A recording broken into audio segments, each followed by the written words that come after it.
The boarding house I moved into a month ago was a charming two-story Victorian structure nestled at the end of a quiet street. It was a place with character and a certain warmth that immediately drew me in. The landlady, Mrs. Abernathy, was a kind and welcoming woman. She showed me to my room, which was cozy and furnished with antique pieces that added to the house's old-world charm. The only oddity was the locked door at the far end of the hallway on the second floor. I couldn't help but be curious about that door. It seemed out of place in this lovely old house. The ornate brass doorknob and keyhole hinted at a history shrouded in mystery. The first few weeks passed without incident, and I thought little of it. But as time went by, my curiosity grew, and I felt an irresistible urge to explore the secrets locked behind that door. One night, when the wind howled through the eaves and the rain battered the window panes, I decided to take the risk. I knew Mrs. Abernathy had gone to visit her daughter for the weekend, leaving me alone in the house. This was my chance. I went down to the basement, rummaged through some old boxes, and stumbled upon an antique keyring. Among its many keys, one stood out. It was the key to the mysterious door. My heart raced as I climbed the creaking stairs to the second floor, key in hand.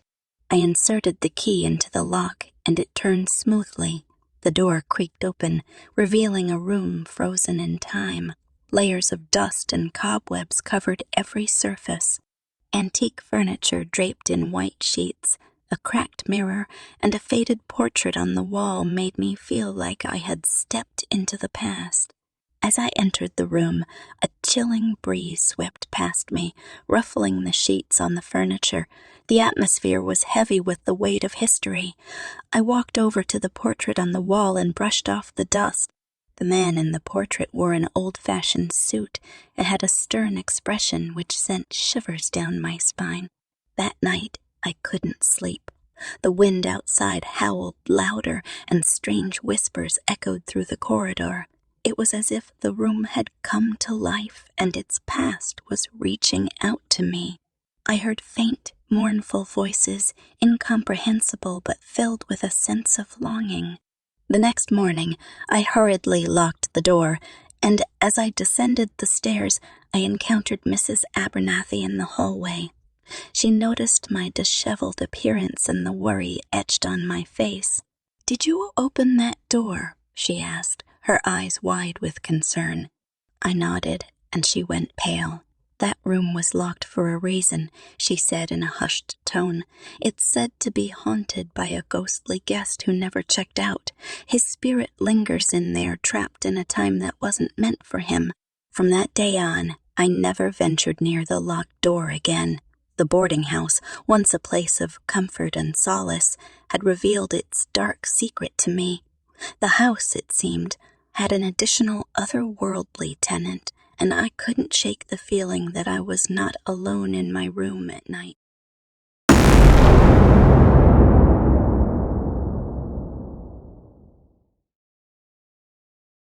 The boarding house I had moved into was, by all accounts, a historic gem. Its grand architecture was a testament to a bygone era, and it was as if the house had witnessed generations come and go. One thing that particularly caught my attention was an antique mirror in my room, which seemed to hold secrets of the past.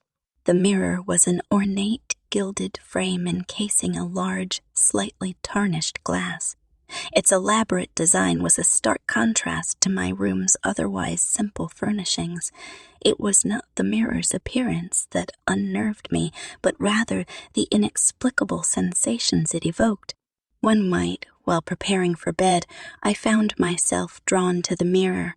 Its glass, slightly cloudy with age, seemed to beckon me.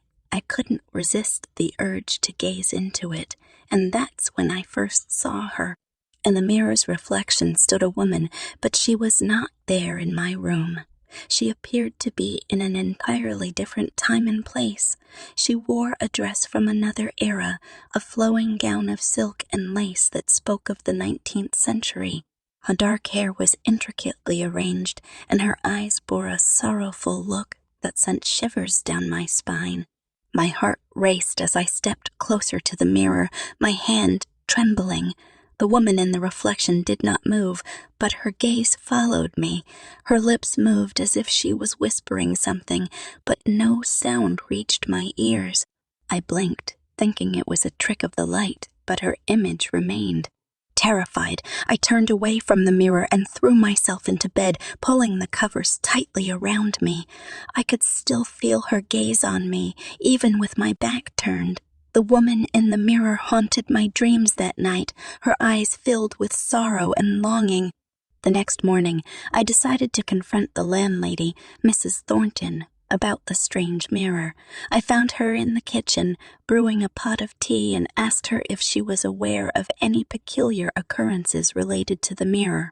Mrs. Thornton paused for a moment, her expression serious, before she finally spoke. "That mirror has a history," she said, her voice low and tinged with sadness. "It's said to be a portal of sorts, a connection to the past. The woman you saw, she's not of this world. She was a guest here many years ago, and she met a tragic end. Her spirit, it seems, is still drawn to this place." As I continued to live in that boarding house, I tried to avoid the mirror, but its presence was a constant weight on my mind. I could feel the woman's presence whenever I passed it in the hallway, and at night I could hear her whispers, though they were unintelligible. I couldn't escape the feeling that the mirror held the key to understanding the woman's tragedy and perhaps finding a way to put her spirit to rest. But delving deeper into the mirror's mysteries meant risking my own sanity and peace of mind, as I was inexorably drawn into the enigmatic world that it held within its antique frame.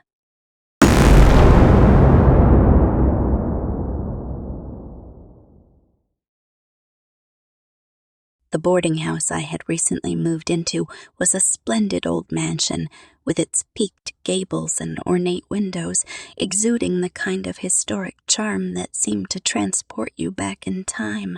It was a grand house with a story to tell, and I was eager to explore every nook and cranny. From the moment I arrived, whispers of the house's alleged haunting had reached my ears. They all seemed to focus on one place, the attic. Guests and staff would speak in hushed tones about the eerie sounds, the cold drafts, and the inexplicable shadows that seemed to dwell in that secluded space. Some claimed to have heard voices and music emanating from the attic in the dead of night. I was determined to uncover the truth behind these tales. One stormy evening, as the rain lashed against the windows and the wind howled through the eaves, I decided to ascend the narrow, creaky staircase that led to the attic. I was alone in the house, as Mrs. Patterson, the landlady, had gone away for the weekend. The atmosphere in the attic was palpably different from the rest of the house. It was dark and musty, with ancient wooden beams overhead and cobwebs hanging in the corners. I carefully made my way to the far end of the attic, where an old trunk sat, seemingly untouched for years. There, I discovered a dusty, ornate music box. The music box was a work of art, a testament to a bygone era. It was crafted from dark mahogany with intricate inlays of ivory. Gently, I wound the key, and the music box sprang to life, emitting a melancholic and haunting tune that seemed to fill the entire attic. The ethereal melody echoed in the dim, dusty space. As the music played, I noticed something unusual. Shadows began to dance across the attic floor, despite there being no source of light. The shadows moved gracefully, as if engaged in a ghostly waltz. Their movements were slow, deliberate, and entirely unnatural. I was both captivated and terrified by the sight. I inched closer, the music's mournful notes tugging at my heartstrings. It was then that I saw them, the shadowy figures. They were vague and indistinct, like specters from a distant past. They wore clothing from a bygone era, Cravats, corsets, and flowing gowns, the figures glided through the attic, their movements eerie and disjointed, as if reenacting a tragic dance from another time. I felt an overwhelming presence in the attic, and the whispers that had been rumored grew louder. It was as if the attic had become a stage for the restless spirits of those who had once lived in the house. Their voices were faint, incomprehensible, but filled with an undeniable sense of anguish and longing. I fled the attic in a panic, the music box's haunting melody still playing in the background as I descended the narrow staircase. I slammed the attic door shut, feeling a rush of relief as I turned the key in the lock. The next morning, Mrs. Patterson returned, and I couldn't contain my curiosity any longer. I told her about the eerie happenings in the attic and the music box.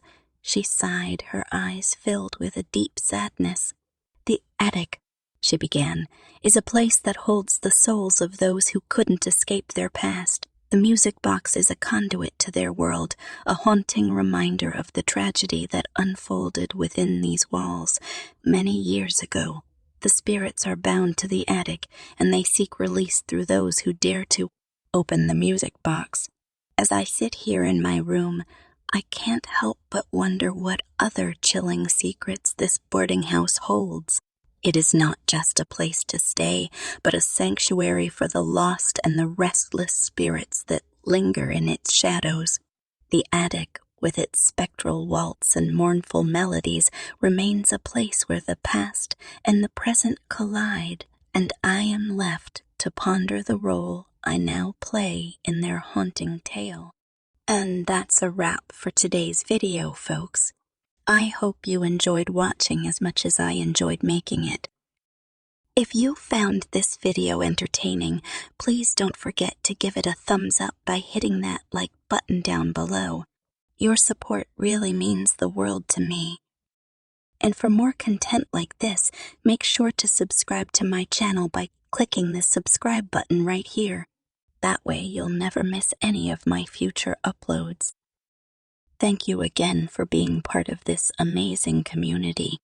Your support keeps me going, and I can't wait to share more content with you. Until next time, take care and stay awesome.